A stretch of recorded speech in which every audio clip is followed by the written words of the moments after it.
No? Ito, trippers, pakita ko sa inyo yung ganda nito. Alright. Ay, wow! Wow, wow, wow!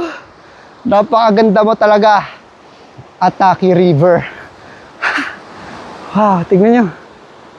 Oh my God. Diba? Ganito kaganda, trippers. Dapat tinaalagaan. Hindi pinababayaan. Wow! Grabe. Ang sarap alagaan, ano?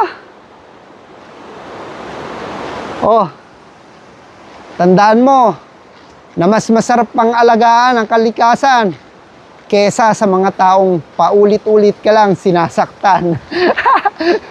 Alright, di ba? Ganda dito. Promise, you know. Wow. Sino ba naman hindi may in love dito sa ganda ng nature, ano, trippers? Oh. 'Di ba? Oh. Tapos bundok, oh. Oh, 'di ba? Tapos pwede kayo mag-picnic dito. Alam nyo, trippers, itong kalikasan na 'to, lahat tayo maapektuhan kapag nasira 'to. Hindi lang yung baha, hindi lang yung lindol, hindi lang lahat ng mga ng mga natural disaster, trippers, nababangga sa atin, wala na tayong shield or pagkukunan ng lakas, ano, dahil nga sinira na natin yung kalikasan.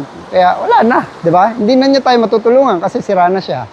Kaya dapat pangalagaan natin palagi ang kalikasan, trippers, dahil ito ay kakambal ng buhay nating mga tao, trippers. Ito yung pangalawang pool. So, naglagay sila ng ng mga dito, bato para maipon yung tubig dito sa kabila para pwede na rin pagpaliguan, ano. Wow, ang ganda, oh. Napakaganda, trippers, oh. I love Cordillera, trippers.